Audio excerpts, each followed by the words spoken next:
Nga përmeti me plot mozaik vlerash e pasurish, sot me kamerën tonë do të gjurmojmë rënjët e koshit përmetar. E thënë ndryshe, zanafillën e sportit të basketbollit, që e bëri edhe më të njohur përmetin dhe përmetarët, e sidomos vajzat si sportiste elitare që sfiduan mentalitete para gjykime. E nisëm fillimisht në fushat me pluhur e balt, deri tek palestrat e pallatit e sportit, jo vetëm me bluzën e 24 majit të përmetit, por dhe me atë të Partizanit, Teutës, 17 nëntorit e deri tek fanella Qyteti. E them Beo sot afro të 80-tave është ikonë e sportit përmetar, si sportist, organizator dhe drejtuesi i sportit ndër dekada, madje edhe botuesi historiku të basketbollit përmetar.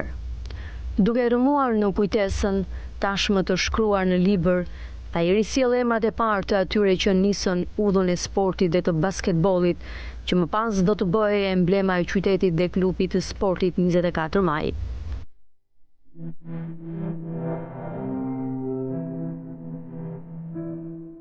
Themeluesi i ekipit basketbollit në përmet ka qenë një gjirokastrit i quajtur Aristotel Diamanti. Ka qenë aty nga ato shatrat e gjirokastës, ai ka ardhur për herë të parë në përmet. Ka ardhur mësues i gjuhëve, i lendëve të ndryshme, i geografisë dhe historisë, po njëkohësisht me këtë nuk kishte orë ama, mori dhe orë dhe fizikulturës, zhvillonte dhe orë dhe fizikulturës. Aty fillojnë ato hapat e para.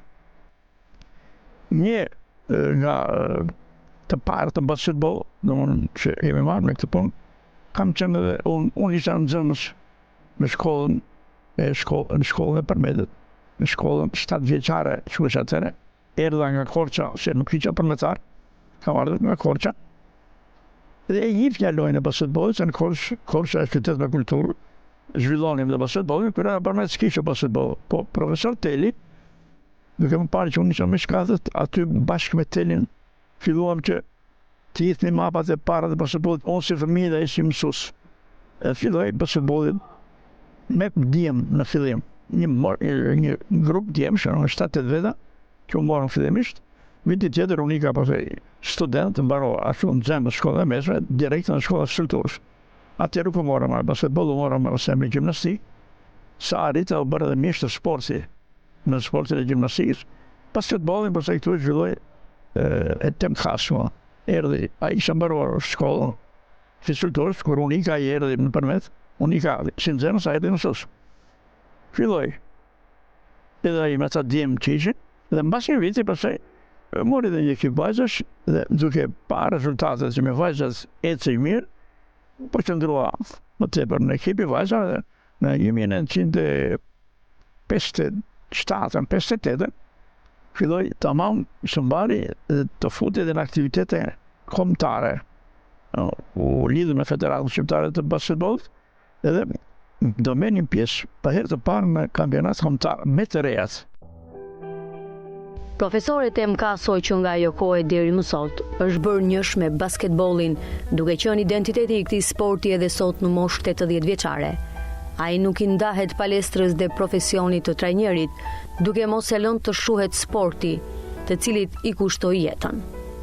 Mjeshtri ka të freskët në kujtesë, ekipet dhe ndeshjet e para, nëse mund të konsideroheshin zyrtare, këtu e 64 vite më parë.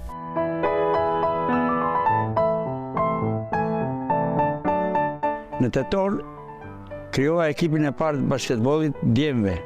Në këtë ekip morën pjesë pak djem nga qyteti i përmetit, por më shumë djem konviktorë të cilët kishin ardhur nga Gjirokastra, djem nga Dropulli, nga qyteti i Gjirokastrës, dhe formuam një ekip shumë të mirë.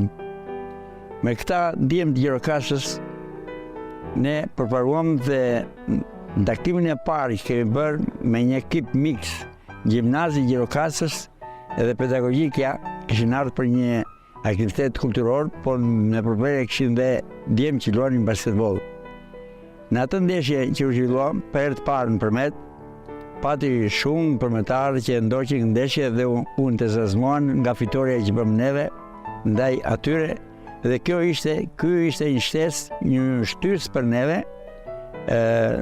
dhe filluam të zhvillonim stërvitje të vazhdueshme derisa u formua ekipi dhe në vitin 1960 krijuam ekipin e basketbollit femrave. 2 mjeshtrat e sportit që mbajnë të njëjtin emër e që kanë të njëjtin pasion e dashuri për sportin me bindje thonë se vajzat përmetare dolën më të zonjat se djemt. Ato kur nuk e braktisën sportin, pavarësisht terrenit të vështirë, por lartësuan në një fushë të plurosur emrat e tyre, duke u bërë legjenda të këtij sporti, e që rrugën e tyre e ndoqën qindra e qindra vajza të tjera përmetare. Vajzat e para që janë afruar në këtë ekip ka qenë Premtina Koçollari tani Bejo, ka qenë një Drita Odo, ka qenë një Velej, ka qenë Angelushe Bektashi, edhe vajzat të tjera që tani s'po më kujtohen emrat, po këto ishin me kryesorët, edhe 2 motrat Nikoleta dhe disa vajzat tjera. Po themeluesit e para, në 5 që parë, këto që thash, to ishin ato vajzat e para. Dhe trajneri i parë ka qenë ky Temkasua, që ka bërë një punë me zërcet për të lavdëruar. Dhe që vazhdon edhe në këtë moshë që është tani 85 vjeç, vazhdon që të punoj me basketbollin në mënyrë të shumë të mirë. Ndër të parat dhe para fare ka qenë Premtina Koçollari. Vinte në një familje intelektual, kishte edhe 2 vëllezër basketbollistë, Minako Koçollari dhe Koço. Ishte një familje tepër sportive. Mbas saj Drita Odo, Emerald, Vasile Capacio, Orella Polo, Vitori Gaqe, 2 motrat Elsa, Nikoleta Nace, edhe tjera. Legjendën e gjallë të koshit përmetar 80 vjeçaren Premtime Bejo sot e admirojnë dhe respektojnë gjithë përmetarët, fal emocioneve që ajo u solli me triblimet, pasimet dhe pikat e shënuara, por dhe me respektin për një qytetare të emancipuar, që flaku tej, mentalitetin dhe remishencat e kohës. Shkëndijat e para si sportiste i dha që në vogëli.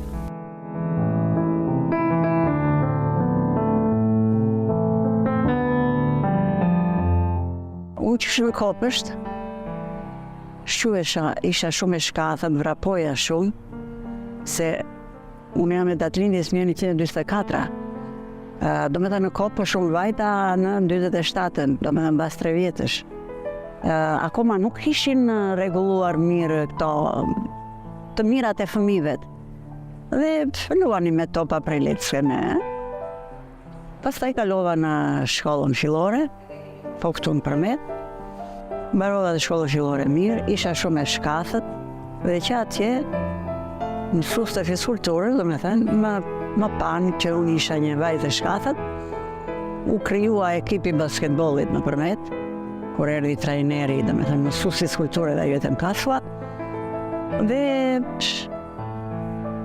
ndodhi ca vajza për të hapur një ekip ose për të marrë vajza, do me thënë, të shkatha, të gjata, që mund t'i jepnin Përmetit. Një ndër vajzat që spikati dhe eci në udhën e Premtimes ishte dhe Diana Çobo Kërtolli. Ajo rikthehet pas në kohë në vitet 72, kur u bë pjesë e 24 majit. Sot pas 52 vitesh, ajo risjell ëndrrën e saj për të bërë basketbolliste e qytetit të Përmetit. Unë jam Diana Mirtolli, që ëndra ime e parë dhe më e bukur e jetës time është që të isha basketbolliste. Shikoja mësuesen time të parë Aleksandra dhe kisha shumë dëshirë të bësha si ajo dhe vendosa që në klasë të 5 kam filluar në fushën e basketbollit të Përmetit të luaj basketboll me dëshirë, pasion, vullnet, këmbgulje dhe me një ëndër shumë të madhe që të bësha një basketbolliste shumë e talentuar. Dhe që në moshën 13 vjeç kam luajtur me ekipin e parë të Përmetit. Vajzat e rritura më kam pritur me shumë dashuri, me shumë kurajo dhe me shumë dëshirë që unë të bëhesha vërtet si ato dhe të jepja Përmetit ndeshje shumë bukura. Si lojtare më pikasi, mësuesja ime Aleksandra që më ka futur pranë ekipit të voglave të Përmetit dhe pastaj trajneri edhe më kaso patë mua cilësitë e një basketbolliste që të premtoja për të ardhme dhe më ka përkrahur, më ka inkurajuar dhe më ka servitur me një pasion që ku dhashte kontribut shumë të madh në fushën e basketbollit. Të luajë basketboll në fillim të viteve 60 në një qytet të vogël si Përmeti, edhe pse mjaft i njohur për historinë e kulturën me peshë kombëtare, për vajzat dhe familjet e tyre dhe për opinionin ishte ende një gjë e papar. Vajzat me kurajo hodhën poshtë, tabute për herë të parë në publik, do të dilnin me uniforma sportive. E dalja me kilota në atë kohë për shumë familje ishte konservatore. Çdo gjë ishte e vështirë, gjithçka ishte e vështirë, çdo gjë mungonte. Me keqja të gjithave që ishte pengesë ishte mentaliteti për sportin. Sporti të lindte mbrapa mësime, sporti nuk të edukonte, sonin me gjithçka që ndodhte ja vishin sportit. Por unë me djemtë dhe vajzat krijova ekipet, harrita të thyeja gjithë këto mentalitete. Dhe në vitin 1960, për herë të parë në shkollë, në ushtrimet e manifestimit për 1 maj, i nxora nxënësit e shkollës vajzat me kilota. E patëm shumë të vështirë, por ja arritëm shumë shpejt qëllimit dhe më vonë pastaj me ekipin e basketbollit shuallëm uniformat mira edhe vajzat u mësuan të menin uniforma, sidomos këto kilota trikotash, se fillimisht i bënin shumë të gjata sepse si linin prindit. E kaluam këtë vështirësi dhe ne ecëm shumë pastaj me vajzat. Aktivitetet e shumta të basketbollit, kampionatet, pjesëmarrja në aktivitete kombëtare, bëri që sporti basketbolli në qytetin e Përmetit ishte shumë i zhvilluar, sidomos në shkollë po fshihen gjithë fëmijët. Zakonisht Përmeti nuk ka qenë në një qytet shumë i ndrydhur pas këtyre gjërave. Dhe këtë gjë domethënë e bën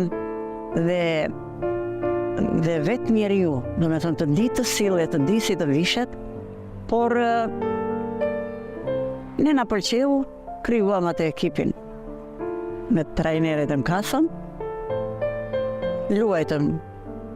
Unë isha një ndër të parat basketbolliste që pas meje unë mblodha dhe shumë vajzat të tjera. Ishim një ekip i portha lindur i thona Speciales. Dhe këto vajzat e patën me dëshirë, me vullnet, se kishte dhe prindër që nuk i linin si do dilni me kilota e si do vini të luani atje të shikoj Qyteti, ose do vini në për qytetet të tjera nuk u lëm dot. Ishte një farë mentaliteti tillë në atë kohë. Por neve ja treguam vetes tona të mirësinë dhe si basketbolliste, po edhe si vajza domethënë me edukat. Dhe unë isha nga ato më të mëdha, domethënë më e rritura nga këto të tjerat, se panë që neve u bëm një ekip i mirë, se kryesorja prindit kur lën vajzat për të luajtur, se ne shkonim dhe qytet me qytet. Ashti prindi që është në Përmet, fjala vjen, një vend i vogël. Jo, nuk është me mendime dhe ose me mentalitetet të këqija, po prindi për fëmijën ka merak që ikën, largoheshim. Ne iknim nga 2-3 ditë. 2 ditë ishte rruga, 1 ditë do rinim të luanim, po atje kush e di ku do vend të flenë, sa do me thënë, ato arritën prindrit tanë, të kishin besim tek neve pastaj, kishin dhe trajnerin shumë të mirë. Veç punës që bënte me basketbollin, ai dhe na qëndronte pranë, na fliste, do me thënë na thoshte që edhe unë si që me rritura që isha unë, i tim banja afër, ato vajzat, u thosha se dhe mama ne kam patur një qikë jo të ndrydhur kështu, se arritën që më lanë mua e para basketbollistën e qytetin e Përmetit, do me thënë që dodhë më falë po me kilota, ishte një diçka e vështirë për një qytet të vogël, se po thuaj shumica këtu kanë ardhur nga fshati. Edhe në fshat është një çik më ai mentaliteti për femra. Ne ishim vërtet një ekip i një rreth shumë vogël Përmetit, po në Përmeti ka thyer tabu në fushën e basketbollit, ku vajzat dhe familjet i ndiqnin me shumë dashuri dhe me shumë pasion vajzat e tyre që të bëheshin sportiste. Dhe ishte një nder i madh që vajzat e Përmetit përfaqësonin ekipin e Përmetit në 6 ekipet më të mira të Republikës. Me kalimin e kohës, ekipet e basketbollit erdhën duke u forcuar dhe përforcuar me element të rinj. Shumë shpejt, vajzat përmetare të drejtuara nga trajneri Temkaso u ngjitën në renditjen më të mirë të koshit shqiptar për femra. Prapa nuk mbetën as djemt. Fillimisht ne përparuam me ekipin e basketbollit të reale. Në vitin 1963 ne hym në një finale të Kupës së Republikës ku kualifikohem për të marrë pjesë kategorinë e parë dhe në sezonin sportiv 63-64 ne marrëm pjesë me të rejat. Dhe në këtë sezon ne dualëm kampionet e Republikës duke humbur vetëm një ndeshje në Vlorë me 2 pikë diferencë. Dhe në vazhdimsi në 2 vite e tjera 65, 66, 66, 67 në kampione, por në këtë periudhë merrim pjesë dhe me të rriturat. Dhe në 66 kampionati që zhvilluar në kategorinë e dytë këtu, finalet, ne hym në kategorinë e parë për të rriturat. Dhe në vazhdimsi, pastaj në sezonet 68, 69, 69, 70, 70, 71, ndërtuam një ekip shumë të mirë ku konkuronim në këto finalet e Kupës së Republikës dhe konkuronim drejtësisht me ekipet më të mira të Shqipërisë, me Tiranën, domethënë Mendorin, Vllaznin, Laguntarin, në merat dhe ekipet e tjera. Dhe në vazhdimsi, basketbolli u zgjerua shumë se merrim pjesë në një kohë merrim pjesë edhe me ekipin e të rejave, me klasat sportive, me kampionatet me këto spartakiatat e pionerëve dhe basketbolli mori rrugë pandalshme dhe ne tani mbushim 64 vjet pa ndërprerje në pjesëmarrjen e kampionateve dhe kombëtare që merr federatë. Një nga filmat e bukur të kinematografisë shqiptare titullohet Ata ishin 4, si në përngjasim lufte mbijetese, por këtë herë skenari është me luftë sportive dhe 4 protagonistët e reportazhit ton ishin dhe mbeten 4 sportistë e njerëz të nderuar e të respektuar e krahas tyre 10 e qindra të tjerë që i dhanë njehon sportit të qytetit dhe bën më të njohur e më të famshëm pasi ende nuk ndahen nga ai.